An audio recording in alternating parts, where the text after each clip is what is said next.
Salut à tous, on se retrouve pour l'épisode 3465 du Zap Image. On commence aujourd'hui, ce mercredi 29 octobre, avec les résultats de la veille.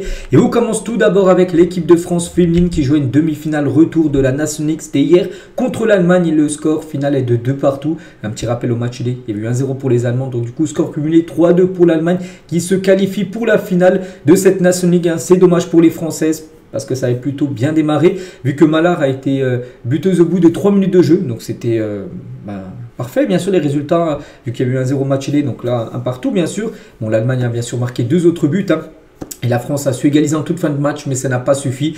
Donc voilà, c'est encore une déception, bien sûr, hein, pour cette équipe de France. Donc les Bleus hors jeu. Et c'est vrai que cette équipe de France féminine, toujours 0 trophée dans leur histoire. C'est vrai que c'est une belle équipe, mais il manque quand même quelque chose, hein, pour aller chercher, bien sûr, un titre. Elles sont quand même très très loin des équipes comme l'Allemagne ou même l'Espagne, hein, qui surdomine, on peut dire, le football européen féminin.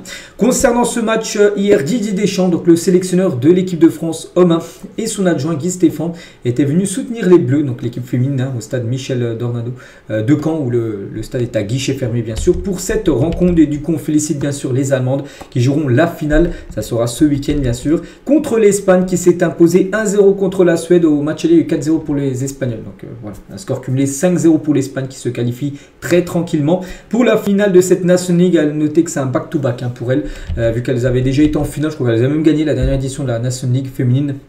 Et de nouveau, elles sont en finale. Donc félicitations aux Espagnols. Donc la buteuse, hein, du match, Alexa Putellas. Voilà, même si je pense que beaucoup de monde ne connaissent pas toutes les joueuses de football féminine, je pense que Putellas c'est quand même une joueuse très connue, bien sûr, dans le monde du football féminin. Et donc la finale, hein, comme je dis, Allemagne-Espagne. Voilà, donc bon, l'Espagne est quand même favorite sur, bien sûr, cette rencontre. Après, c'est une finale, hein, on sait que tout peut arriver. Donc le match aura lieu ce week-end.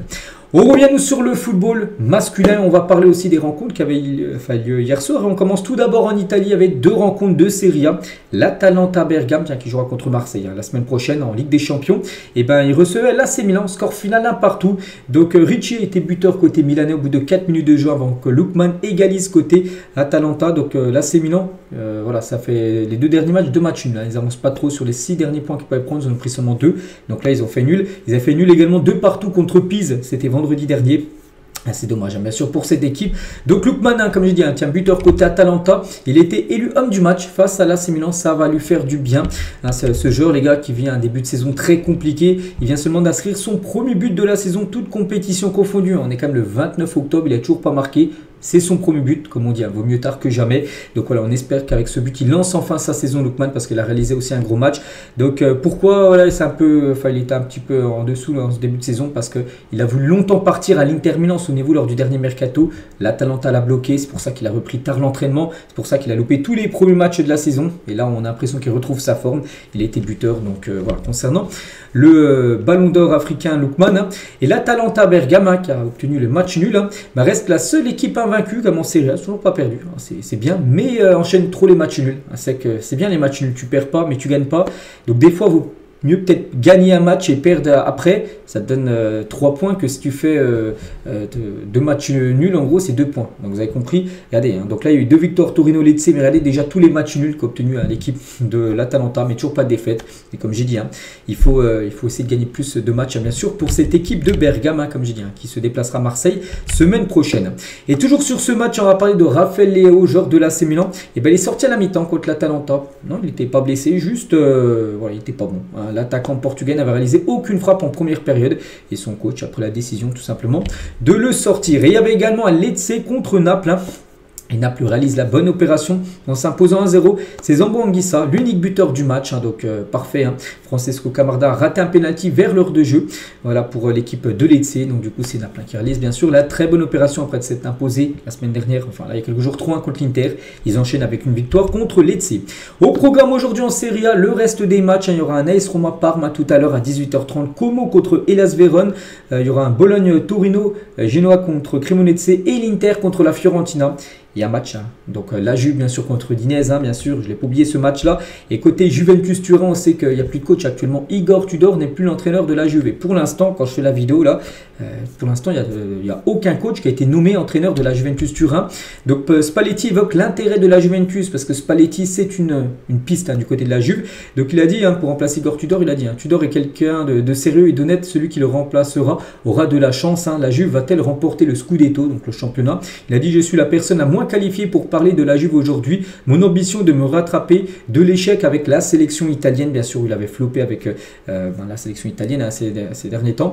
J'attends sereinement la suite. Donc voilà, en gros, il dit que il serait plutôt content, bien sûr, qu'on lui propose, bien sûr, ce poste de la Juve. Il a dit, hein, celui qui remplacera Igor Tudor aura de la chance. Il attend, bien sûr, peut-être cette place. Donc, on ne pense pas qu'il sera nommé aujourd'hui, surtout qu'il y a le match ce soir. Soit on pense qu'il y aura un entraîneur par intérim là, pour le match de ce soir. Et dès demain, normalement, un nouveau coach sera désigné du côté de la Juventus Turin, qui a enchaîné quand même les 8 derniers matchs, aucune victoire. Il reste sur 3 défaites et 5 matchs nuls avant. Il va falloir gagner. Donc, soir, en réception du Udinese, il faut gagner. Pour la Juve qui est en crise. On continue, on change de pays, on était en Italie, on prend la direction de l'Allemagne. C'était pas de la Bundesliga, mais plutôt de la Coupe d'Allemagne, avec quelques rencontres hier qui avaient une belle affiche. Hein. Francfort contre Dortmund, score final 1 partout, ça s'est joué au tir au but et c'est Dortmund qui s'est imposé 4-2 lors de cette séance de tir au but et du coup il se qualifie pour les 8e de finale de cette Coupe d'Allemagne. Le Borussia Dortmund, donc Francfort hein, est éliminé. Après c'était un beau duel, hein, parce que ça aurait pu être une équipe de première division contre une équipe de division inférieure. Non, là c'était une équipe, deux équipes de Bundesliga qui se sont affrontées. C'est Dortmund, hein, bien sûr, qui se qualifie. On peut voir sinon tous les autres résultats. Par exemple, il y a Leipzig hein, qui joue contre Cottbus, hein, une équipe de division inférieure. 4-1 pour Leipzig qui se qualifie également pour les 8e. Qualification également de Gladbach, de Bochum, de Ostelkiel ou par exemple du Hertha Berlin ou même de Hambourg hein, qui s'est qualifié 1-0 du côté de DNM hier soir. Et au programme aujourd'hui, le reste des matchs de la Coupe d'Allemagne. Donc le Bayern Munich, hein, voilà, la grosse équipe bien sûr, ils sont là. À 20h45, déplacement à Cologne. Voilà, donc le Bayern, on sait, ils sont à 13 matchs, 13 victoires en ce début de saison, toute compétition confondue. Donc là, il y a Cologne, il y a ce week-end le Bayer Leverkusen pour le Bayern Munich. Et mardi prochain, tiens là, dans 6 jours, les gars, le Paris Saint-Germain. Donc peut-être ils arriveront lors du match contre le PSG à 15 sur 15, hein, ce qui est fort possible. Hein, donc 15 matchs, 15 victoires. Il faut déjà qu'ils gagnent aujourd'hui Cologne et le Bayer Leverkusen. On verra après ce que ça donnera contre Paris. Mais voilà, aujourd'hui, le programme, tiens, Leverkusen se déplace à Paderborn. Ou par exemple, au pif, tiens, on pourrait prendre qui, tiens, Stuttgart se déplace à Mayence. Hein.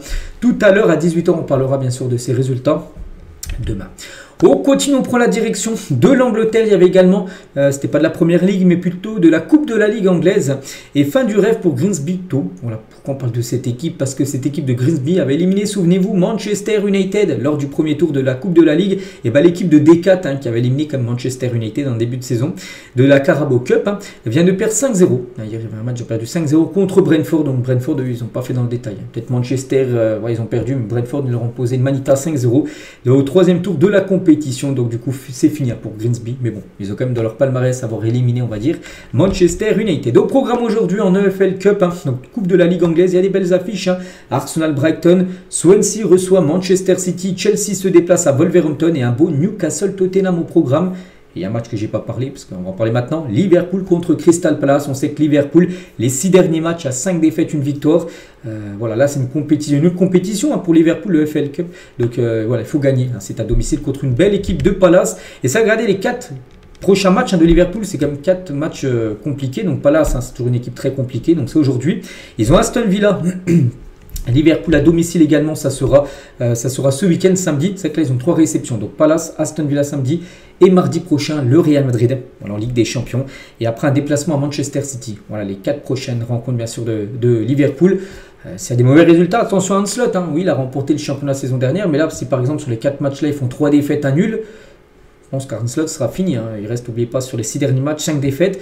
Voilà, il va falloir gagner. Surtout qu'il y a 3 rencontres comme à domicile dans le field. Hein. Il va falloir changer, renverser la vapeur hein, du côté des Reds. Hein. Surtout au vu quand même du mercato qu'ils ont fait. N'oubliez pas que les 3 plus gros transferts du dernier mercato ont été des joueurs qui sont arrivés hein, du côté de Liverpool.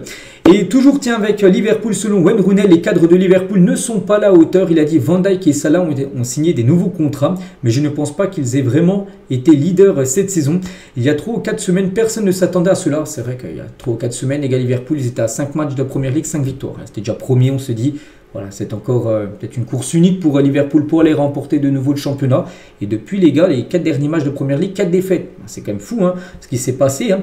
Donc il a dit c'est le moment où le manager et les leaders de l'équipe doivent trouver une solution très rapidement parce que oui, quand tout se passe bien, c'est bien. Mais des fois, il y a des périodes où c'est compliqué. Donc là, c'est une période compliquée, c'est la crise. Et là, il faut trouver, bien sûr, il faut que les leaders, le coach, les leaders de l'équipe, donc on va dire Van Dijk ou Salah, qui sont des cadres hein, de l'équipe, il faut trouver une solution pour sortir, bien sûr, la tête de l'eau, hein, parce qu'actuellement, ça ne va pas.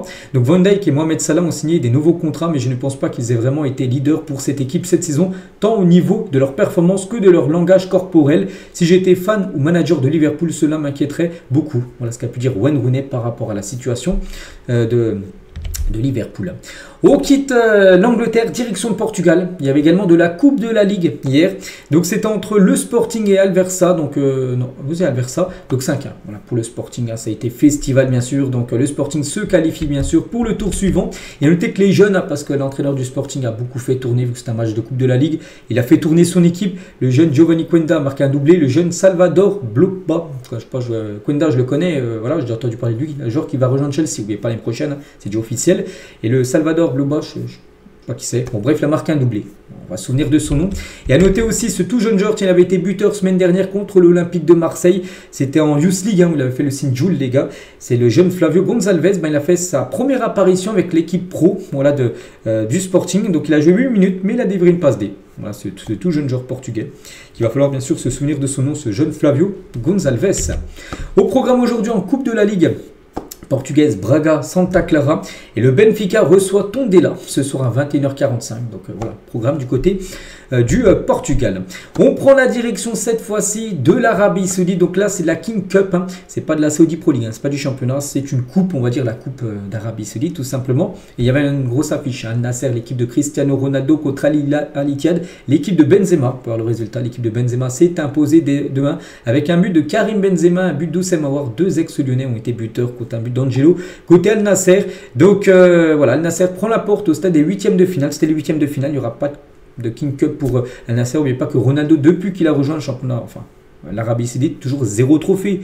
Donc là, c'est un trophée en moins potentiellement pour Cristiano Ronaldo vu qu'ils sont éliminés de cette King Cup. Et ça continue bien sûr pour Al Ittihad hein, qui se qualifie pour les quarts de finale. Donc voilà la photo des deux. Hein. Donc les deux capitaines, hein, Al Nasser, l'autre bien sûr Al Ittihad. Les deux meilleurs buteurs de l'histoire du Real Madrid. Hein. Ronaldo est premier et le deuxième c'est Karim Benzema. Voilà, donc les deux sont aussi meilleurs passeurs, co-meilleurs passeurs de la Ligue des Champions du côté du Real. C'est deux légendes hein, voilà, du Real bien sûr qui s'affrontent souvent maintenant du côté de l'Arabie Saoudite. Et là ça tourne en faveur hein, tout simplement de l'équipe de Karim Benzema. Voilà la joie de Karim Benzema à la fin du match bien sûr, hein, tout content. Et la frustration de Cristiano Ronaldo qui était très déçu bien sûr. CR7, il essaie de tout faire pour essayer de marquer tout ça. Regardez même quand il a tiré un coup franc les gars, quand CR7 se motive lui-même avant de tirer un coup franc.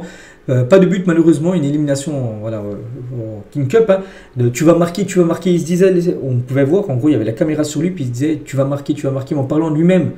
Bon, il a tiré le coup franc, il a tiré hors cadre. Hein. Voilà Cristiano Ronaldo. Et toujours sur ce match, hein, à noter qu'il y a eu un carton rouge qui a un joueur d'Al Ittihad, les gars. Donc c'est El Djelidan dans la 49e minute de jeu. C'est qu'Al Ittihad a joué la deuxième mi-temps avec un joueur en moins. Ils ont quand même réussi à conserver bien sûr cette avance. Regardez, hein, comme cet attentat, on peut dire, regardez le crampon, les gars, en pleine tête du joueur d'Al Nasser. Donc carton rouge logique hein, pour le joueur d'Al Ittihad. On revient nous en France, on va parler aussi des rencontres qu'il y avait hier hein, en Ligue 2. Il y avait bien sûr une journée, on commence avec le carton de l'AS Saint-Etienne contre Pau. Pau les gars, c'était pas mal à Pau, je crois que c'était 3 ou 4e de Ligue 2. Ben, ils en ont pris 6 du côté de Saint-Etienne, ça a été festival. Voilà. Bon, Saint-Etienne les gars, 6-0, eux qui restaient sur 2 défaites d'affilée, hein, Saint-Etienne. Ils en avaient pris 4 contre Annecy il y a quelques jours, ils avaient perdu 3-2 le match d'avant domicile contre Le Mans. Cette fois-ci, là, ils en ont passé 6 à Pau. On peut voir aussi que Reims en a passé 6-2 contre l'équipe de Boulogne-sur-Mer. Hein, donc, grosse victoire, bien sûr, du stade de Reims. Objectif pour remonter, bien sûr, en Ligue 1. Eux qui avaient perdu les barrages, on se souvient, contre l'équipe du FC Metz. Les autres résultats de cette 12e journée de Ligue 2, la victoire de 3, leader 1-3. Ils se sont imposés 3-1 contre l'équipe de Amiens. La victoire de Rodez, 2-1 contre Annecy. La victoire de Nancy, 2-0 contre Bastia. La victoire de Dunkerque, 3-0 contre le Red Star, hein, qui enchaînait quand même pas mal de bons résultats.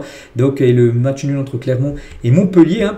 Et au classement, donc 3, du coup, ben, fait le creux, voilà, parce que en gros la bonne opération c'est surtout voilà, Troyes et Saint-Etienne, voilà, 3 qui s'est imposé, Saint-Etienne aussi, Red Star a perdu, Pau, ils ont pris 6 contre Saint-Etienne, donc du coup il descend à la 4e position, et Reims avec sa victoire 6-2 remonte à la 5e position, donc voilà actuellement le top 5 de cette Ligue 2, et tout en bas les gars, donc Boulogne, Laval et surtout Bastia 4 points, 4 points, il y a déjà un creux de 5 points entre l'avant-dernier et le dernier, c'est compliqué pour Bastia bien sûr, sur cette saison de Ligue 2. On reste en France, on va parler maintenant du programme aujourd'hui, les grosses journées de Ligue 1. Voici les matchs qu'il y a aujourd'hui. Donc c'est simple, donc il y aura 4 rencontres à 19h et le reste des matchs, donc 5 matchs à 21h05. Donc en belle affiche, donc par exemple à 19h, Lorient contre le Paris Saint-Germain. Il y aura un beau Metz Lens à Nice-Lille. Ce soir, il y aura Marseille-Angers à 21h05. Le Paris FC reçoit Lyon. Monaco ira du côté de Nantes. Strasbourg recevra l'AG Auxerre. Et Rennes, qui doit gagner, se déplace du côté de Toulouse. Et Le Havre-Brest, voilà, c'est l'affiche que j'ai pas parlé.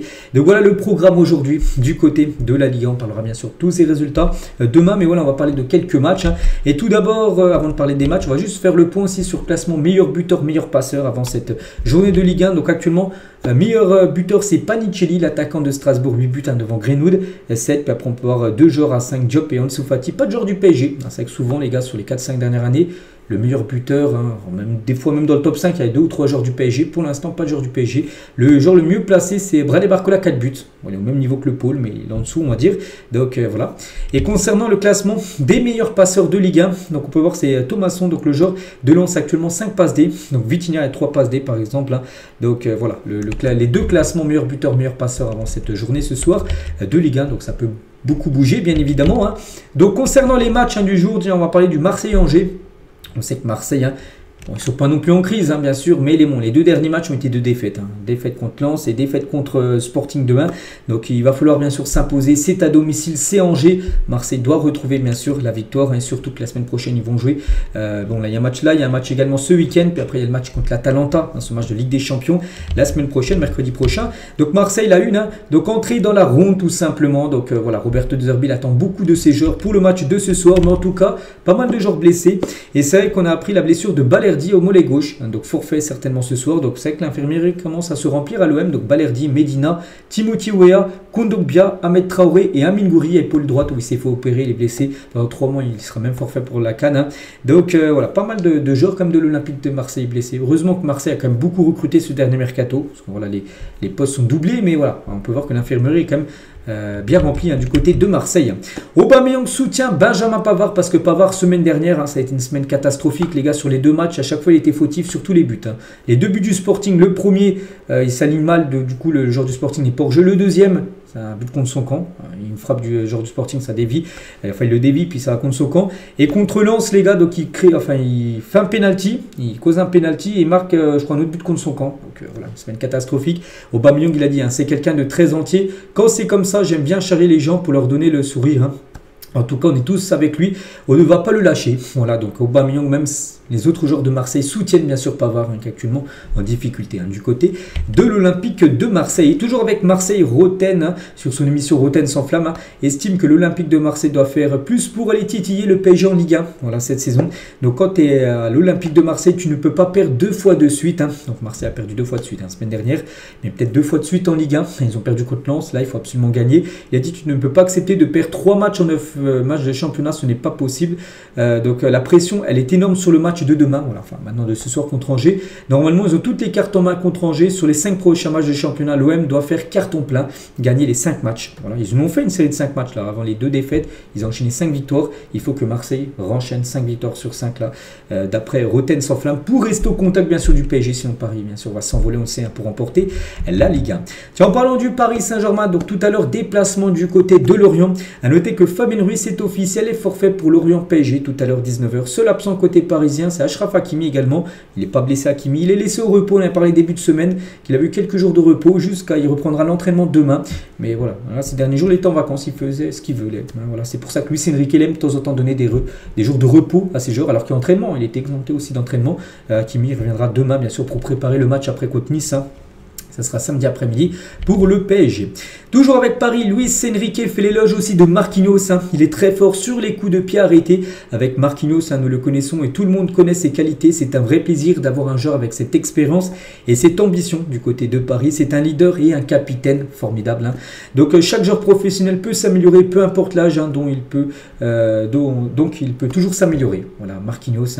Mais pas que le joueur, les gars, rentre dans sa dernière année de contrat. On verra s'il sera prolongé ou pas du côté de Paris. Et Luis Enrique apprécie aussi beaucoup le profil de Lucas Beraldo, défenseur. Donc en conférence de presse, il a dit: je l'aime particulièrement pour sa capacité à défendre de manière intelligente, sa personnalité affirmée sur le terrain. On cherche à améliorer l'équipe, mais aussi les individualités. Il est très jeune avec déjà beaucoup d'expérience, Beraldo. Il ne joue pas autant qu'il l'aimerait, bien sûr, parce que voilà, il y a déjà Pacho qui est titulaire quand même indiscutable, avec soit Marquinhos quand il est apte à jouer, ou sinon Zarbani. Donc pour Beraldo, il est plutôt le 4e défenseur central, on va dire, du PSG. Mais il a dit, mais c'est difficile d'être un joueur du PSG, mais voilà, quand il joue, il est content de ses performances.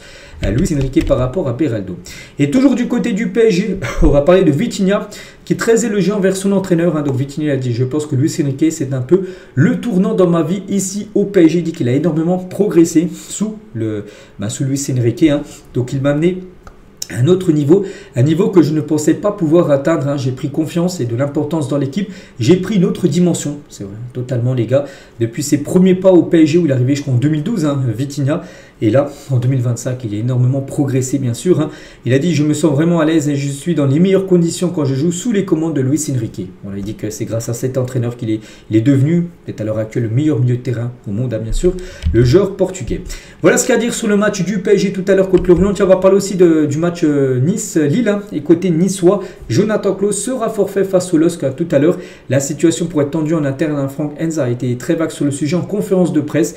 Voilà, concernant ce joueur, les gars, en difficulté comme sur ce début de saison, Jonathan Klaus. Donc voilà, parce qu'en gros, ce qui se passe avec lui, c'est que l'été dernier, il voulait aller au Bayer Leverkusen. Leverkusen avait poussé pour se l'offrir et Nice avait bloqué un peu son transfert. On les a demandé une somme trop élevée. Depuis, les gars, il a du mal. Il a du mal avec le club niçois de l'avoir bloqué parce qu'il voulait rejoindre l'Allemagne. C'est pour ça que plutôt Leverkusen a pris Lucas Vazquez à la place. Et depuis, il fait vraiment des performances très moyennes.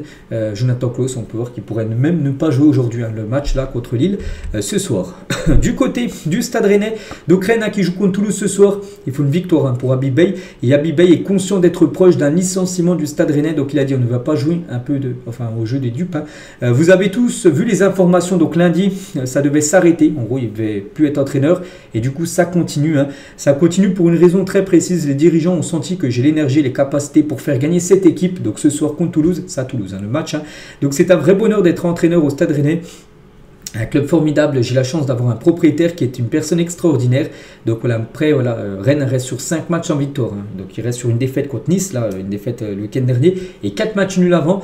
Donc là, contre Toulouse ce soir, il joue sa place. S'il n'y a pas de victoire, même un nul, je pense que c'est fini. Voilà, il faut absolument gagner pour qu'il soit encore entraîneur de Rennes. Si ce soir il y a défaite à Toulouse, les gars, demain, ça sera quasiment sûr, les gars, qu'Habib Beye sera licencié. On va parler d'un autre entraîneur, c'est Stéphane Gilly sur les performances du Paris FC. Tiens, le Paris FC reçoit l'Olympique Lyonnais ce soir. Donc j'attends plus de pratiquement tous mes joueurs. Il a dit: si on en est là, c'est qu'il y a des choses que l'on doit mieux faire, aussi bien défensivement qu'offensivement, mais c'est le collectif. Il y en a peut-être en dessous de leur potentiel parce que je trouve qu'il y a des joueurs qui peuvent faire beaucoup plus sur divers aspects, que ce soit technique, mental ou sur la concentration. Mais je ne sais pas s'ils en ont conscience. On doit tous progresser, sortir de notre zone de confort. Voilà. En plus, le Paris FC, là, on sait, ils avaient perdu vendredi dernier contre Nantes. Donc là, ils reçoivent de nouveau un match, enfin domicile c'est Lyon, donc là il faut prendre des points bien sûr pour le Paris FC, bon, qui est aux alentours de la 12e place, mais voilà, ils doivent gagner ce soir, faire un beau match contre l'Olympique Lyonnais. On va parler de Sébastien Pogognoli, donc le coach de Monaco. Donc Monaco se déplace à Nantes ce soir et Paul Pogba est de plus en plus proche d'un retour. Voilà, on est proche du retour de Pogba. Donc il a dit: Paul est plus proche d'un retour que Denis, même si son absence était beaucoup plus longue. Pour le moment, ça se passe bien. Donc Denis, ça doit être Denis Zakaria. Voilà. Donc à son retour, il faudra que l'on mette un processus tous ensemble afin de le juger sur le joueur qu'il est maintenant. Le Paul de Manchester United ou de sa première époque à la Juventus, date il y a plusieurs années désormais. Donc voilà, on ne sait pas s'il retrouvera sa version prime. Enfin, ça m'étonnerait parce que ça fait pas mal de temps qu'il n'a pas joué. Mais il dit en gros qu'il est proche du retour. Bon, il ne va pas jouer, je pense, le match du jour. Mais peut-être après la trêve internationale du mois de novembre, on pourra peut-être voir enfin les premiers pas de Paul Pogba du côté de Monaco. On va parler cette fois-ci de, comment il s'appelle, de Udol, donc défenseur de Lens, mais il joue à Metz, hein. Et ce soir il y a un Metz-Lens, hein. Donc irrité par son départ, hein, Metz a refusé de donner des places à Mathieu Udol pour Metz-Lens ce soir. Donc lui les gars, en gros c'était le capitaine de Metz saison dernière, il avait forcé son départ pour rejoindre Lens, et du côté de Metz, hein, ça passe toujours pas, hein. Voilà son départ à Lens, hein. Donc le défenseur en gros avait fait le forcing pour rejoindre Lens, hein, cet été, et a dû se procurer des places seul pour ses proches, parce que normalement il aurait pu demander des places à Metz, hein, pour ses proches qui voulaient suivre le match, hein, et voilà, des places pour la rencontre, hein. Donc du coup il a dû payer ses places. Voilà, Metz n'a pas voulu lui donner de place en gros par rapport à son départ, on va dire, hein, forcé, hein. Metz et Udol, hein, se rejette la faute sur les conditions de ce départ après 19 ans. Il était passé 19 ans comme à Metz, on peut voir que maintenant ça est compliqué. Peut-être ce soir il recevra des sifflets alors que ça a été capitaine comme saison dernière du FC Metz. On va parler de Liam Rosseigneur, donc le coach de Strasbourg, hein, s'excuse, hein, suite à ses propos sur la blessure de Malik Fofana. Souvenez-vous, hein, quand Doucouré il a fait cette faute, il a dit oui ça mérite carton jaune, hein, jamais il y a carton rouge sur ça. Donc il est revenu, hein, sur ses propos, donc il a dit on fait tous des erreurs, j'ai réagi à chaud, j'ai eu tort sur le carton rouge, hein, je m'excuse, j'espère que Malik Fofana se rétablira rapidement. Donc voilà, parce qu'il a dit que ça valait carton jaune, hein, pas du tout, hein, c'est carton rouge, et il a pris rouge, hein, bien sûr, Doucouré. Et à noter que Malik Fofana est absent plusieurs mois, hein, voilà, par rapport à cette grave blessure, bien sûr, hein, sur le joueur de l'Olympique lyonnais. Donc voilà tout ce qu'il y a à dire. Donc là on a parlé, je ne sais pas si vous avez vu, que d'entraîneurs, voilà, de Ligue 1, hein, qui jouent bien sûr, enfin par rapport au match bien sûr du soir. On continue avec toute autre chose les gars, on va parler de Josep Martinez, donc c'est le gardien remplaçant de l'Inter, c'est le numéro 2 derrière Yann Sommer, a été impliqué ce matin, enfin c'était hier matin exactement, hein, dans un accident de la route ayant causé la mort d'un homme. Donc la voiture du joueur a heurté un homme de 81 ans en fauteuil roulant, victime d'un malaise, hein. Malgré la rapidité des secours, l'homme n'a pas survécu, toutes nos pensées accompagnent ses proches. Donc voilà ce qui s'est passé, cette tragédie, hein, qui s'est passée hier, hein, du côté de Milan. Et aussi une autre info aussi qu'on a appris, donc là c'est du côté de la Russie les gars, donc dans la nuit du 23 octobre, donc tiens c'était la semaine dernière, André Mostovoy, je ne sais pas si vous le connaissez, je connais pas le joueur, il joue au Zénith. Après voilà, on parle très peu du championnat russe, hein, mais en tout cas lui il joue au Zénith Saint-Pétersbourg. Il a été victime d'une tentative de kidnapping à Saint-Pétersbourg. Donc deux hommes sont arrivés à bord d'un monospace, hein, et ont tenté de le forcer à monter dans leur véhicule. Donc heureusement l'ailier du Zénith a été aidé par le joueur de hockey Alexander Grakuna, qui a réussi à repousser, on va dire, les personnes en gros qui voulaient le kidnapper. Donc voilà ce qui s'est passé concernant ce joueur du Zénith Saint-Pétersbourg. Toute autre chose les gars, on va parler de Vini Junior, tiens dans le love bien sûr avec sa copine, hein. On peut voir que lui et Eder Militao, hein, les deux, un ami à eux, hein, sont partis à Monaco ces 2 derniers jours parce que là, comment dire, lundi et mardi c'était des jours off, hein, du côté du Real. Pas d'entraînement après la victoire lors du Classico. Xabi Alonso avait donné 2 jours de repos, ils ont repris l'entraînement. C'est aujourd'hui, tiens, ils reprennent l'entraînement aujourd'hui mercredi. Et on peut voir là que Vini et Militao là, ont pu apprécier bien sûr leur bon moment, enfin avec leur compagne, hein. C'était à Monaco ces 2 derniers jours, hein. Et toujours tiens avec Vini, vu qu'on parle de lui, donc le courant ne passe plus entre Vini Junior et Xabi Alonso. Donc le Brésilien a fait savoir à son agent durant la dernière semaine de l'été qu'il voulait partir du Real Madrid si l'entraîneur espagnol ne le considérait pas comme indispensable, hein, du côté du Real. Si la situation ne change pas, il ne prolongera pas du côté du Real, hein. Et d'après le site Lacer, en gros c'est un média espagnol, eux ils disent, hein, que Vini envisagerait vraiment un départ du Real Madrid. Donc pour l'instant les gars, il a encore un long contrat, hein. Vini il a encore un contrat, je crois jusqu'en 2028, hein, du côté du Real, encore 3 ans de contrat. Mais voilà, le Real on sait qu'il préparait déjà le terrain pour essayer de le prolonger, et pour l'instant le joueur n'est pas très chaud à prolonger. Donc on se dit que oui, Vini a des chances quand même de partir chaque été. On se dit que c'est peut-être le moment pour Vini de partir, peut-être du coup l'été 2026. N'oubliez pas qu'il a toujours une grosse cote en Arabie Saoudite. Après, ce qu'il veut déjà rejoindre le championnat saoudien, on ne sait pas, mais il pourrait toucher des salaires à la Cristiano Ronaldo bien sûr, rejoignant le championnat saoudien. Vini Junior, donc affaire à suivre en tout cas. On a l'impression que ça passe pas trop entre Vini et Xabi Alonso. Et toujours tiens avec Vini, donc Toni Kroos monte au créneau pour Vini, hein. Souvenez-vous lors du Classico quand il est sorti, hein. Là c'était chaud bien sûr avec Xabi Alonso, où il a même insulté bien sûr son entraîneur, hein. Donc pour Toni Kroos, il a dit après la réaction du Brésilien lors de sa sortie face au Barça, l'ancien milieu du Real Madrid a tenu à calmer le jeu. Il a dit quand tu fais un match exceptionnel, parce qu'il a été bon dans le jeu bien sûr Vini contre le Barça, surtout dans une telle rencontre tu ne peux pas être satisfait de sortir, hein. Tu as été bon et tu sors, tu n'es pas content bien sûr. Moi non plus je n'ai jamais été aimé être remplacé. Mais jouer un tel match est une expérience émotionnelle forte. Hein. Il ne faut pas tout prendre au sérieux. Les entraîneurs le savent, hein. Surtout ceux qui ont été joueurs. Donc voilà ce qu'a pu dire Toni Kroos. Il soutient Vini, les gars, par rapport à sa sortie qui a beaucoup fait parler lors du Classico. Toujours du côté du Real Madrid, on va parler de Dani Carvajal. Donc il s'est blessé. Hein. Il était revenu de blessure, il a rejoué le Classico, il s'est reblessé. Donc il s'est fait opérer. Il s'est fait opérer du genou, donc droit par arthroscopie. Donc il va manquer les 3 prochains mois de compétition. Carvajal lui souhaite bien sûr un très bon établissement. Il va revenir d'ici janvier. On continue avec des stades de foot. On va parler du mythique stade du Maracana. C'est un stade à Rio de Janeiro, c'est le stade qui avait accueilli la finale de la Coupe du Monde 2014 entre l'Argentine et l'Allemagne. Et Rio de Janeiro envisage de vendre le mythique stade du Maracana pour rembourser sa dette envers le gouvernement. Rio de Janeiro envisage de vendre son stade. Enfin, ce mythique stade, bien sûr, hein, qui pourrait rapporter, bien sûr, beaucoup de millions d'euros. Et toujours avec les stades, les gars, regardez un stade futuriste en Arabie Saoudite. Donc, l'Enom Stadium, hein, suspendu à 350 mètres de hauteur pour accueillir 46 000 spectateurs et sera entièrement alimenté par des énergies renouvelables. En gros, c'est l'Arabie Saoudite, ils souhaitent construire ce stade-là. Donc, plus de 300 mètres, 350 mètres. C'est comme s'il y avait la Tour Eiffel. Et au-dessus de la Tour Eiffel, il y avait un stade. C'est ce qu'ils comptent faire, en gros, l'Arabie Saoudite. Et en gros, ils comptent le finir en 2032 pour qu'il soit prêt pour la Coupe du Monde 2 ans après, en 2034. N'oubliez pas que l'Arabie Saoudite organisera la Coupe du Monde 2034.